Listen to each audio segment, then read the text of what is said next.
Hello, welcome to another episode of Clues, Cues and Reviews, and today we're looking at chapter 75, Black Clover, the Battle of Citen or Citen. I don't know how to pronounce it, but we'll just go with it. Interesting chapter. I will break it down. It's going to be more about 4 points than 5. The fifth one's going to be about speculation. And it's a question out to the folks that do read Black Clover. What do you think of the volume releases that have come out so far? Has anyone bought them just yet? I am looking to buy them and add them to my collection back here on the shelf. Volume 2 came out very recently, I believe August the 4th, with Volume 3 coming out in October. I'm looking to add my manga collection and build it up, not just my comics. So let me know your thoughts in the comment section below. What I'm more than likely going to do as well tomorrow is that do World Trigger and probably do some catch up on some other manga that I do review or do read but just don't review recently. So those are going to be more than likely there's Fire Brigade of Flame, Hinamaru Zuma, Platinum End. Them are the three main ones that I keep on top of, that I read on a regular, that I just haven't reviewed recently for different reasons. Fire Brigade of Flames because it was on and off with its scanulation. Hinamaru Zuma isn't as popular here in the UK or America, I believe, but it's popular in Japan.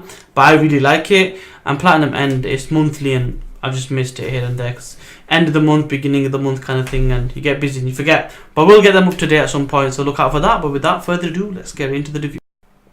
So, point number 1 is about the attacks of the generals and the shining generals of the Diamond Kingdom. So there's three generals here. One's got kind of one's a bearded fellow. One's a guy that's got most of his face covered and is with his hair, and he's got a hat on. And the third one looks basically a combination of Ripper and Aster combined. Basically, if you combine them, you basically got this guy. The first general, the one that looks a bit like the hybrid Aster Ripper design, is a lightning-based attacker, and is very ranged because he uses a phoenix type of attack and he blows through the defense at side 10. The bearded fellow, whose attack seems to be earth and ground based, creates an animal. It looks like a boss. It is actually a boss called the Jungle King Rush, and he blasts through the wall. We don't really see the third persons, but it's interesting to know how destructive their power is comparable to the captain. So that's point number 1. So, point number 2, this is where it gets interesting. So, the bearded fellow, the bearded general who used the Jungle King Rush magic with his ball that he created, runs into Yuno. And Yuno's by himself. They basically get told by a report that there's 14 members of Golden Dawn, and he's like, 14? Is that it? It's not really going to be much of a fight. And then Yuno steps in. He does a wind-based attack, which is, he calls it Tornado Fang? Yeah, Tornado Fang. And it does crazy damage. It literally rips up the general's magic and what he created. But it's important to take note that this wasn't using his sylph's magic, which is why he gets berated by her, or he gets basically grilled.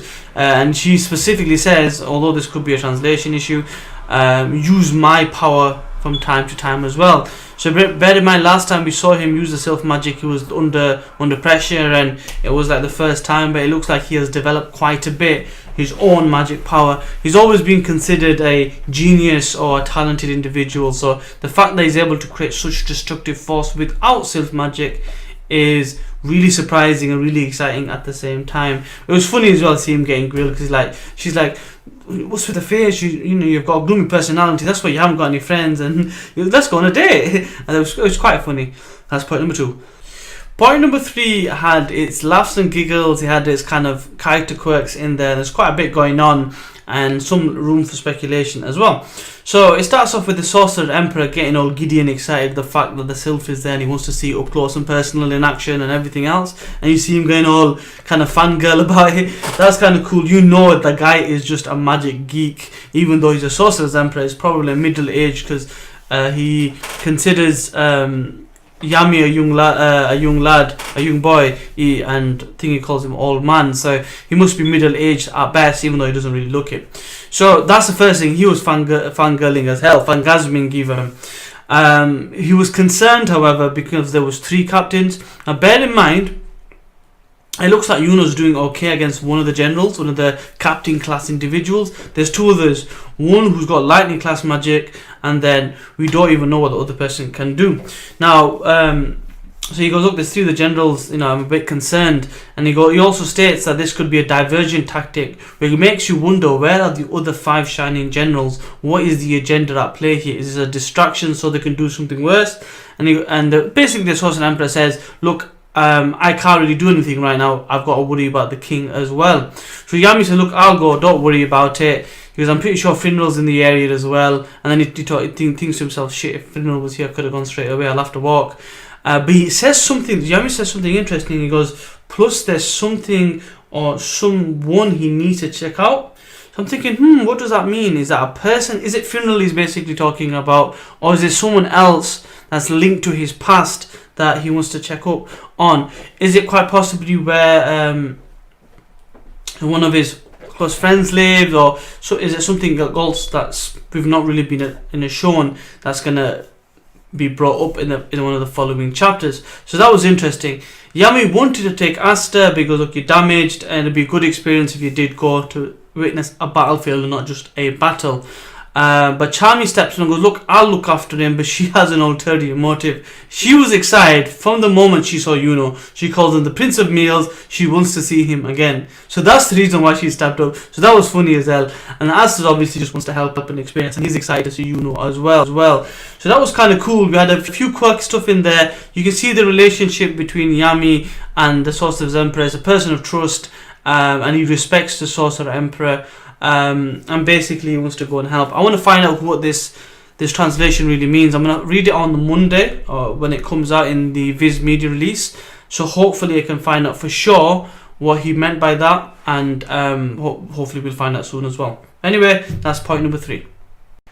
Point number 4 was interesting. So in the last video, there's a conversation I always have with a lot of the commenters on there, some trolls, some not so much. And one of the conversations I had was with Leo, who uses the character name Leo Viopold from Black Clover, and he mentioned Yuno's attire being different. So it turns out the attire is different, A, because he's fully fledged, and B, because he's in the special squad for Golden Dawn, so he's a higher rank.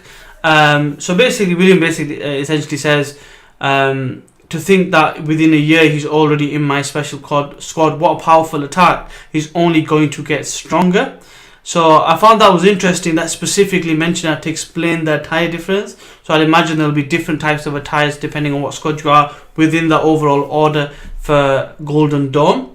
You see that Rachel's is with him as well, Finral's younger brother. We don't see the other character, the intermediate class character that was originally shown in the panel. Maybe somewhere around, and bearing in mind there are 10 others as well that we haven't seen. Maybe they're low ranked members, maybe they're going to be shown soon. But it's interesting to see that they are going to step up now. The next chapter is around ranged magic, so it's interesting to see whose ability is going to be at play there. Is that going to be Ragel's or Rengel's teleportation magic? How will it be used, I don't know. The thing I like about this manga in general is the idea that because like Naruto, you've got certain elements that you can get your power from. Once you combine them, you get your specialist elements, but because they come from the same combination, you can have multiple people having the same types of magic, blood relatives and so on and so forth. So it'll be interesting to see how the mangaka, or through his characters, uses creativity to have their own spin on certain type of elements, whether it be lightning, teleportation magic, and so on and so forth. So we'll have to wait and see how that turns out. And I really want to see what William can actually do. He's got this despicable face on all the time. It keeps me out a little bit. But let's just see what he can do when he gets involved. Will it be a case where William takes on a captain and then Yami takes one on after that, or will it be a case that Rangers will take on one and William will? We'll have to wait and see to find out what exactly happens. But exciting stuff, and Black Clover never disappoints. So that's point number 4. Point number 5, I'll try to keep it short and sweet because I've covered the main points of the chapter. So the things that are on my mind right now is, aside from what's going on in this chapter, where are the other 2 sylphs? we've really not found anything about them. We'd like to know what Yuno's been up to in this time, and how much stronger he's got. So a bit of a flashback would be cool. I'd like to know how Finral's brother sees his older brother. Although it's never really explained how the relationship is, it is said that he surpassed his older brother, but they don't know. It doesn't show that how well they get on and whatnot, because he might be a really good guy. And is it coincidental that both brothers are going to be in the same place? Is this going to be a plot device to show Finral's development, or show the difference so that this can be a marker for Finral to improve on, with different motivations now to kind of help his friends out? So them are the main points. Obviously, Yami's situation, what is he on about? Is he going to get involved straight away? What is that third general's magic? I'd like to know what's going on with that, and what's going on with the other 5. One thing that did kind of struck me with this is quite interesting that the terrorist squad attacked. The rumors got out there to Diamond Kingdom, and they attack and go, oh yeah, what's like this? It was true. I just find that really convenient. That it's not been that long since the invasion, and pretty much not. Although like a lot has happened chapter wise, not much has happened time wise for them to attack straight away. Honestly, my thoughts on that are this: I think Diamond Kingdom are effectively pulling the strings for the terrorist group. I think the idea is basically Fanaz there, which comes from the Diamond Kingdom, and I think the idea is they've basically used like false flag type of situations where they blame other people and propaganda, and they made it out that Clover King is bad just so that the terrorist group can go after them, or vice versa. It could be the other way. It could be that they're using that kingdom, but I think the terrorist group has been manipulated into being that way. For example, Light and Veto had a complete hatred for Clover Kingdom because they blamed them for killing their clan.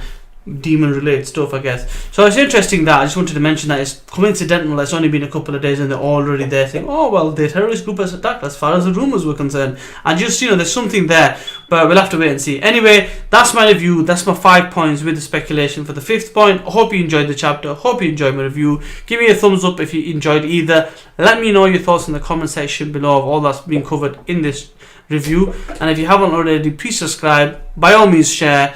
And I'll see you next time.